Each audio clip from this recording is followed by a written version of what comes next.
아프리카, 케냐 두 마을이 한 뼘의 땅을 두고 창을 들었습니다. 오늘부터 난 다 죽일 거야 라고 선언하는 거죠. 누군가는 이 자리에서 모든 것을 잃게 될 것입니다. 그리고 한가운데 아무것도 줄 수 있는 것이 없다고 말하는 한 사람이 서 있었습니다. 이 선교 사역도 누구한테 소개할 때 그냥 행복하게 사역하고 있는 이정도 선교사입니다 라고 그냥 소개하거든요. 그냥 내가 좋아서, 내가 행복해서, 아이들한테 밥 주는 게 행복해서, 그냥 아이들과 함께 있고 교인들과 함께 있는 게 행복해서 그냥 하는 사역이어서 뭔가 이렇게 내세울 만한 뭐 그런 건 없어요. 행복, 선교의 성패를 가늠할 때 우리가 좀처럼 쓰지 않는 단어입니다. 그는 이 한 단어로 자신을 소개했습니다. 그리고 그 곁에는 같은 길을 함께 걷기로 한 사람이 서 있었습니다. 그냥 이 길은 내 길이니까 케냐 있으면 좋고 행복하니까 라는 마음으로 그냥 여기까지 온 것 같아요. 그래서 제가 어쩔 때는 막 집에 일이 있거나 뭐 애들 일이 있거나 그러면 막 가지 말라고 꼬시기도 하고, 오늘은 좀 쉬어, 이번 주는 좀 안 가면 어때, 누가 알아, 뭐 이런 거죠. 뭐 그쵸. 그리고 거기 있는 사람들은 이제 자꾸 이제 섬기는 마을이 늘어나게 되니까, 옛날에는 매주 엥게르손에 들어갔다며 이제는 한 달에 한 번 정도 들어가게 수밖에 없는, 다른 마을 여기 노마이아에도 가고 뭐 올로볼쇼에도 가고 네네 순회를 하게 되니까, 그러니까 뭐 아무도 모르죠, 선교사님이 있는지 없는지도. 근데 뭐 그럼에도 불구하고 아니야, 나는 가야 되니까 가는 거야 라고 하시니까 그냥 그런가 보다, 본인의 일을 하는 건가 보다 라고 생각하는 거죠. 우리는 케냐로 갔습니다. 한 부부의 10년을, 그리고 그들이 하나님이 하셨다고 말할 수밖에 없었던 어떤 일을 들으러 갔습니다. 두 사람이 처음 만난 건 33, 한 번의 소개팅에서였습니다. 그날 남자는 첫 소개팅에서는 어울리지 않는 한마디를 꺼냈습니다. 소개팅 해가지고 만났을 때, 그때 이제 첫 만남 때 저한테 그랬어요. 자기는 마흔에 아프리카 간다고. 미리. 네, 첫 만남 때. 그래서 미쳤구나. 이 남자 만나지 말아야 되겠다. 이렇게. 그 마음의 뿌리는 오래된 것이었습니다. 남편이 중학교 2학년 때 수련회에서 손을 들고 외친 말은 목사가 되겠다가 아니라 선교사가 되겠다는 것이었습니다. 그러나 그는 그 확신 하나로 곧장 떠나지 않았습니다. 먼저 성경 속 한 사람을 오래 들여다봤습니다.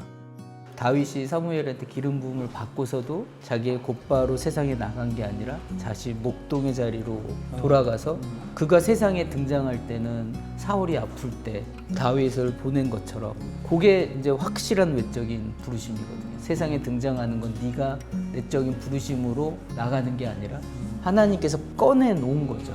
나만 아는 확신을 어떻게 모두가 볼 수 있는 것으로 만들 수 있을까? 그가 구한 외적 증거는 자신을 보내줄 교회였습니다. 다만 그 교회가 가리킨 땅은 그가 마음에 둔 곳이 아니었습니다. 제 마음속엔 케냐는 사실 꿈꾸고 있지는 않았거든요. 사실 가라고 했으면 콩고를 가지 않았을까라는 생각을 하고는 제가 가서 감명 깊었으나, 제가 가면서도 돌아오면서도 마음속에 기도했거든요. 하나님, 감정에 치우쳐서 이곳에 오는 일은 없게 해주십시오. 하나님께서 정확히 이곳을 가라고 하면 가겠습니다. 보여주십시오 했는데, 하나님께서는 빛의 교회라는 화성교회를 통해서 너를 위해서 사역지도 준비되어 있고 너를 위해서 이런 것도 다 준비되어 있다 해서 보내신 거죠. 그렇게 남편의 길은 정해졌습니다. 그러나 한 사람의 부르심이 곧 두 사람의 부르심은 아니었습니다. 아내에게는 아직 자신을 향한 부르심이 없었습니다. 남자를 만나서 결혼할 때 비전을 쫓아서 결혼할 것이냐, 아니면 사랑을 쫓아서 결혼할 것이냐. 근데 이제 저는 사랑이라고 생각을 했거든요. 왜냐하면 결국 그 사람을 사랑해야지 그 사람이 하는 모든 걸 따라가는 거지, 비전은 어떻게 보면 달라질 수 있다고 저는 판단했거든요. 비전, 하나님이 주신 비전은 달라질 수 있기 때문에. 그러니까 이 사람이 어떤 사역을 하든, 뭐 이 사람이 뭐 유명하든 뭐 못하든, 사역을 잘하든 못하든 상관없이 그냥 이 사람을 사랑하면 이 사람 가는 길을 그냥 같이 따라갈 수 있겠구나. 그랬기 때문에 이제 그냥 뭐 이분이 간다면 가겠지라는 마음은 저도 있었지만 비전은 없었죠. 남편은 아내를 재촉하지 않았습니다. 다만 기다렸습니다. 그리고 아내의 차례는 예상하지 못한 자리에서 찾아왔습니다. 아웃리치 마지막 날, 아이들에게 손을 얹고 기도하던 그 순간이었습니다. 그때 이렇게 애들한테 저도 이렇게 같이 기도해 주는데 저한테 하나님이 하시더라고. 미세하게 이렇게 저에게 감동이 되는 말씀이, 하나님이 얘네들이 너의 시온이 영광이야 라고, 우리 아들 시온이 영광이, 너의 시온이 영광이야, 그렇게 저에게 감동을 주셔서, 얘네들이 나의 시온이 영광이라면 하나님이 얘네들을 내 자녀처럼 사랑하고 함께하고 돕기를 원하시는구나, 그러면 내가 오는 게 맞구나, 그렇게 하나님한테 마음을 바꿔는 이제 뒤돌아보진 않았던 것 같아요. 근데 한 가지 신기한 게, 하나님이 항상 부르실 때는 부부 안에서 똑같이 비전을 주고 똑같이 큰 폼 주고 똑같이 확정하고 똑같이 데리고 가시더라고요. 한 사람은 안 가고 싶은데 억지로가 아니라 그냥 각자한테 확실하게 말씀하시고 그게 컨펌되고 같이 손잡고 가게 하시더라고요. 두 사람이 사는 케냐는 우리가 상상하는 아프리카와는 조금 다릅니다. 도시가 있고 정체가 있고 익숙한 간판이 있습니다. 그러나 좋은 길이 끝나는 지점부터 전혀 다른 시간이 시작됩니다. 케냐는 자동차가 거진 다 사륜구동이더라고. 왜냐하면 시내 같은 경우는 도로가 진짜 잘 돼 있는데, 우리 마사이 쪽 가는 도로들 보면 진짜 완전 비포장인데, 지금 케냐에 보면 시내 같은 경우는 도로가 잘 돼 있잖아요. 웬만하면 다 아스팔트 깔려 있죠. 웬만해서는 아스팔트가 이제 시내만 깔려 있고요. 갓길이라 그러네요. 좀 네. 작은 길들은 또 그냥 비포장이 많죠. 메인 도로는 깔려 있고, 네, 그렇죠. 근데 이제 나이로비 벗어나면 큰 도로, 그러니까 이제 고속도로 개념. 우리나라의 말하면 경부고속도로나 뭐 이런 차들이 많이 다니는 곳은 많이 깔려 있고요. 또 이렇게 사이길들은 다 안 깔려 있죠. 그 길 끝에 마사이 부족이 살고 있습니다. 50개가 넘는 부족 가운데 마사이 부족은 여전히 조상의 방식대로 양과 염소를 치며 살아갑니다. 그리고 그들은 행복이라는 말을 우리와 다르게 씁니다. 우리가 봤을 때 그 친구들이 생각 없이 사는 것처럼 보이잖아요. 네네. 열심히 살고 노력하면 더 행복해질 수 있다라는 개념을 가르치는데, 그 친구들의 행복의 개념과 우리의 행복의 개념이 틀리니까 충돌이 일어나더라고요. 그렇죠. 한국하고 비교하면 네. 이 친구들의 행복 지수는 우리보다 훨씬 높기 때문에 이렇게 살아야 돼, 행복한 거야 라는 기준이 우리의 방식과 그들의 방식이 다른 거죠. 그러다 보니까 자기네들 전통을 따르는 것이 좀 더 행복하다, 왜 스트레스를 받으면서 경쟁을 하느냐, 이제 이런 생각을 갖고 있는 거죠. 그러니까 경쟁 같은 거를 안 하려고 하더라고요. 이들을 이해하려면 입에 달고 사는 두 마디를 알아야 한다고 했습니다. 우리가 잘 알듯이 라이온 킹의 하쿠나 마타타, 문제 없어라는 거, 가장 이 사람들이 잘 말하는 게 하쿠나 마타타. 아, 괜찮아, 문제 없어. 무슨 일 어려운 거를 이야기해도, 아니면은 정말 말도 안 되는 일을 저질렀어도 하쿠나 마타타. 이 사람들의 생활이고 이 사람들의 생각이고 모든 거에 이렇게 막힌 거 없어요. 그게 이제 이 사람들을 대표하는 단어입니다. 하쿠나 마타타. 그리고 또 하나는 폴레폴레라는 단어인데, 천천히. 네. 저희는 하라카 빨리빨리. 네. 근데 여기는 폴레폴레 이렇게. 그러나 다름이 결핍마저 지우지는 않습니다. 특히 물이 그렇습니다. 이곳에서 우물 하나를 얻으려면 땅속 250m를 파 내려가야 합니다. 그러니까 단순히 저는 이 영상 보고 있는 분들한테 얘기하고 싶은 게, 물론 우리가 크리스찬이고 기독교니까 당연히 우리는 예수님의 복음을 전하지만, 복음 이외에도 정말 우리 선교사님들이 여기 아프리카에 와서 이 사람들의 삶의 질을 높이는데 되게 노력하고 있다는 것들을 저는 이야기 좀 하고 싶어요. 왜냐하면 결국은 보통 엄마들이 3km, 4km, 5km 걸어가서 강가에서, 강가 우리 한국처럼 그런 흐르는 깨끗한 강물이 아니거든요. 그러면 그 흙탕물을 퍼서 다시 3km, 4km, 5km를 걸어와서 그 물을 먹고 마시고 살기 위해서 하루를 보내는 게 이 사람들의 삶이잖아요. 근데 우리 선교사님들이 우물이 내가 듣기로는 미터당 100불이라 그랬네요. 1000불? 아니에요. 정확히 얘기하냐면 비용은 미터당 1m를 팠을 때 네. 한 100불 정도가 되는 100불? 1m에 100불이면 보통 한 200m, 250m에서 틀어 나올 수도 있으니까. 네네. 대부분 여기 지역은 250m 정도. 뜻밖에도 케냐는 복음화율이 절반이 넘는 나라입니다. 영국의 오랜 지배가 남긴 흔적입니다. 선교사가 마주한 것은 복음이 없는 땅이 아니었습니다. 마사이도 복음이라는 걸 받아들이긴 해요. 네. 그리고 한 번쯤은 다 들어봤고 지금도 이 마사이 지역 안에는 교회가 많이 있어요. 네. 미 전도 종족은 아니에요. 그런데 이분들이 갖고 있는 복음이 우리하고 복음이 조금 다른 것 같아요. 그쵸. 예. 좀 더 기복 신학적인 게 더 많아요. 아, 예. 예를 그래서 들어요. 예를 들어서 약간 우리나라 옛날 토테미즘, 샤머니즘. 근데 그게 아직도 많이 남아 있어요. 예. 동물들에 관한 것도 남아 있고, 아하. 그다음에 나무나 이런 것들도 자기들의 이제 전통 신앙과 그거를 짬뽕해가지고 네. 예, 그거를 아직도 갖고 있는 것들이 많이 있어요. 그러다 보니까 저희가 전하는 복음이 좀 이분들하고 부닥치는 경우가 많이 있어요. 부부의 사역은 거창한 데서 시작되지 않았습니다. 한 그릇의 밥에서 시작되었습니다. 저희가 학교를 운영하지 않아요. 공립학교에 그냥 저희가 아이들이 기본적으로 먹어야 되는 음식들을 못 먹고 있으니 그냥 극률한 마음에 급식 사역을 시작하게 된 거죠. 그 나라 재정이 쉽게 얘기하자면 공립학교 급식까지 흘러 나오지 못하는 거네요. 네네네. 뭐 풀 안 되고요. 그러니까 예를 들어서 뭐 한 달치나 두 달치 정도는 정부에서 한 번씩 보내주는 걸로 제가 알고 있어요. 1년에. 예, 예. 그러니까 그거 갖고는 아이들이 어렸을 때 먹어야지 성장을 하고 여기가 굉장히 어렸을 때 말라리아나 병균으로 인해서 죽어가는 아이들이 많아서 먹어야지 면역력. 그걸 면역력을 위해서라도 좀 지탱할 수 있게끔 하기 때문에 저희가 이제 그런 마음으로 시작한 겁니다. 그런데 이정도 선교사님에게는 한 가지 고집이 있습니다. 마을에서 무엇을 지어달라고 하면 그는 먼저 되묻습니다. 그러면 너희는 무엇을 할 거냐고. 제가 거기에서는 그렇게 좋은 선교사의 이미지가 아니에요. 왜냐면 해달라는 거 안 해주니까. 뭐 해달라 그러면 그럼 너네는 뭘 할 건데 제가 꼭 물어보거든요. 만약에 뭐 교회를 지어달라 아니면 교실을 지어달라 뭐가 필요하다 그러면 너네들은 뭘 할 건데라고 제가 꼭 물어보거든요. 물고기를 주는 대신 물고기를 잡는 법을 남기고 싶다는 것이었습니다. 그가 정한 최소한의 원칙은 단순했습니다. 제가 정하고 제가 배운 건 10%의 예산만큼은 이들이 모을 수 있게 하자. 그게 최소한이다. 더 모였으면 더 좋지만 최소한 10%. 왜냐면 교회를 짓거나 건물을 지어도 최소 10,000불에서 15,000불 들거든요. 그것의 10%는 얘네들이 해야 된다. 그러면 그거 모일 때까지 기다려요, 저희가.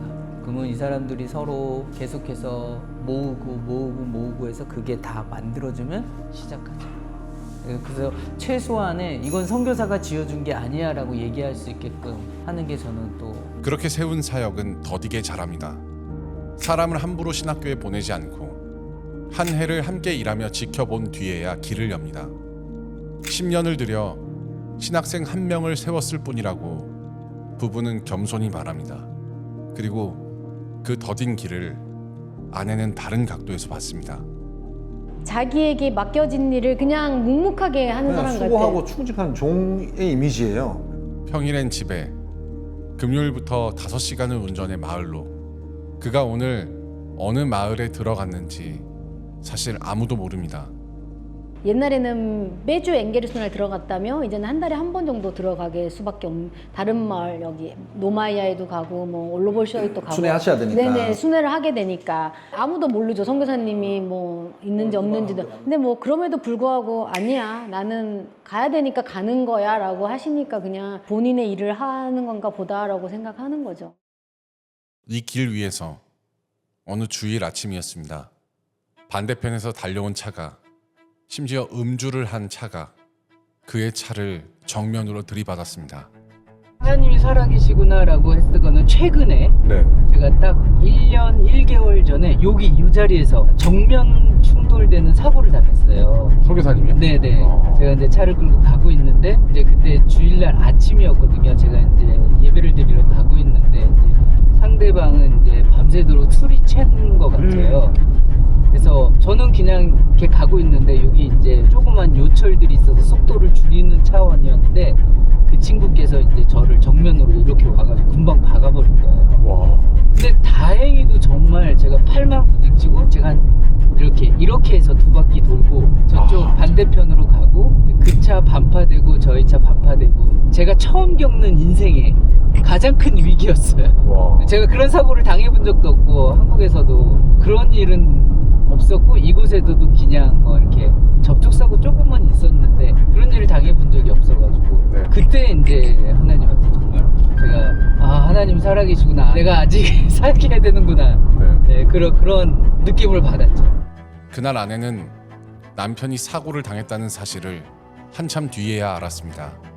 갑자기 이제 아이스백을 찾는 거예요. 그때 제가 이제 딱 이게 왜냐면 이분이 사역지에서 돌아올 시간도 아닌 상황에서 아이스백을 찾고 이게 사고가 났구나. 집에 가보니까 이제 이미 이제 이분은 집에서 어쨌든 누워 있는 상황이었고 왼팔을 못 쓰는 상황이었어요. 왼팔을 못 쓰고 정말 너무 많이 놀라고 너무 많이 울기도 했죠. 뭐 근데 그 당시에 저는 딱 그걸 겪으면서 결국은 기도밖에 없구나. 이게 내가 뭘 어떻게 할 수 있는 것도 없고. 나중에 알게 된 사실이 있었습니다.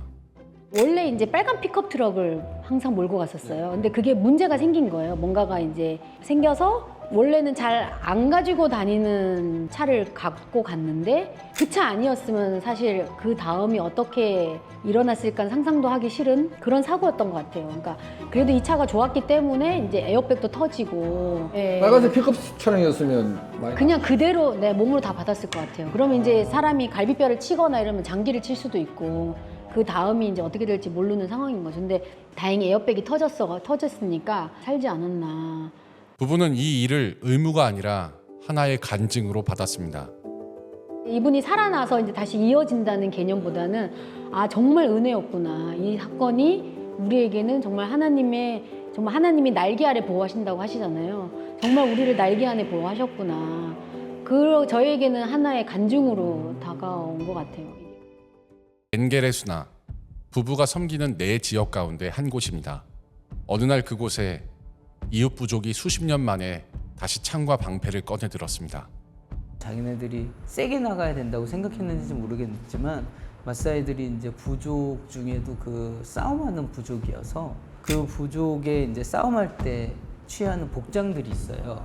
복장과 그다음에 창과 방패를 들고 있어요. 이제 뭐 한 몇십 년 동안 싸움이 없었으니까 그걸 쓸 일이 없는데 그걸 갖고서 다 나온 거죠, 많이들. 그래서 경계선에 서가지고 여기를 넘어오는 자, 이 안에 있던 사람들 안 나간 자, 오늘부터 난 다 죽일 거야 라고 선언하는 거죠.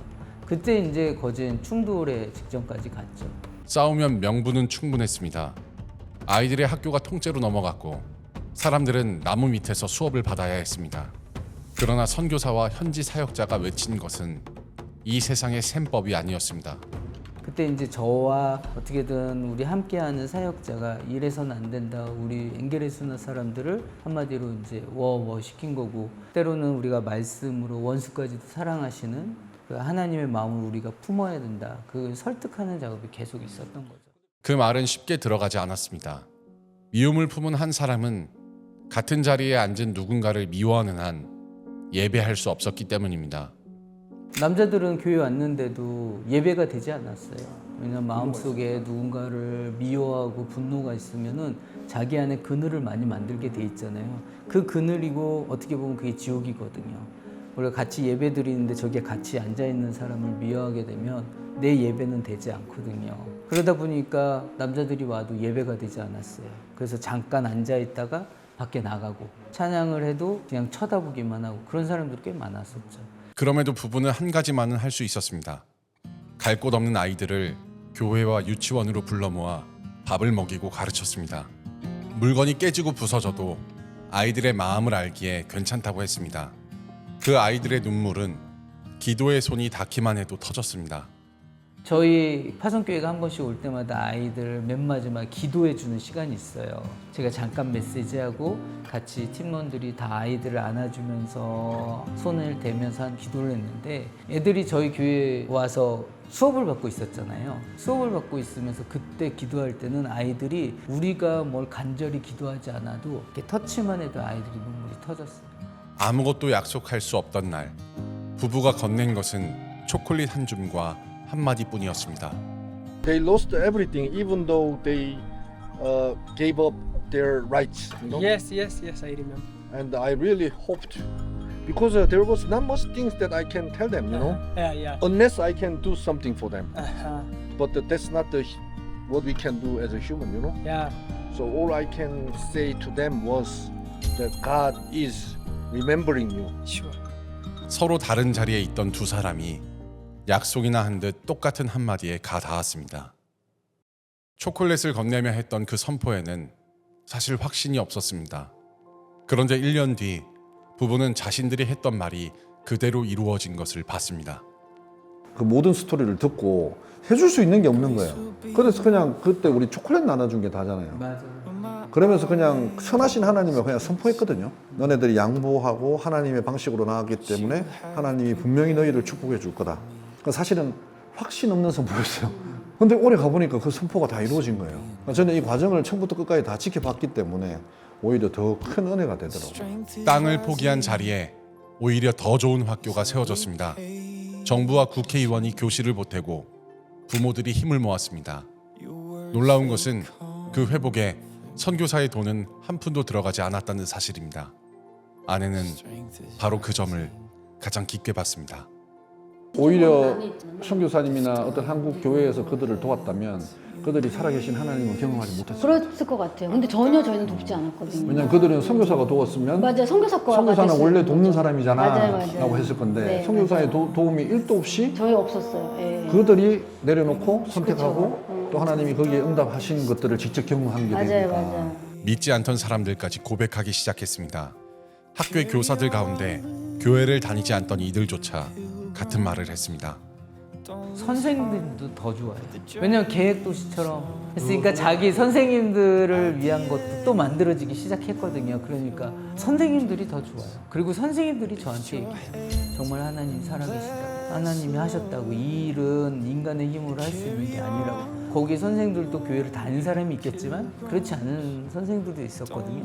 근데 그분들이 모두 다 그렇게 고백하더라고요. So it's like a unification, huh? Yeah. So now it's been multiplied. You know? Yeah, multiply. Our school is multiplying. Wow. Yeah. Thank you. Thank you for sharing the story. Thank you. God is alive. Amen. Thank you. Sure, Thank you. God is alive. 창을 들었던 두 마을은 이제 함께 예배하는 이웃이 되었습니다.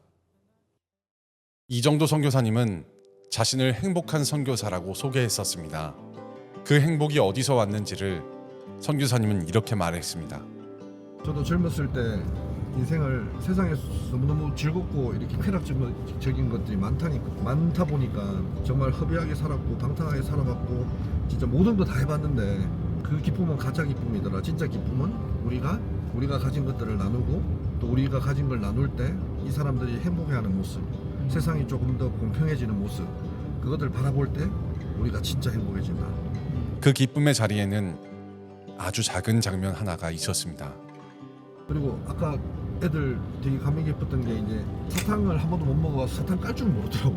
네, 이 아이들한테 그 작은 기쁨이라도 좀 줄 때 이 아이들의 눈망울을 보면 그때 비로소 저는 저희가 행복해진다고 생각하거든요.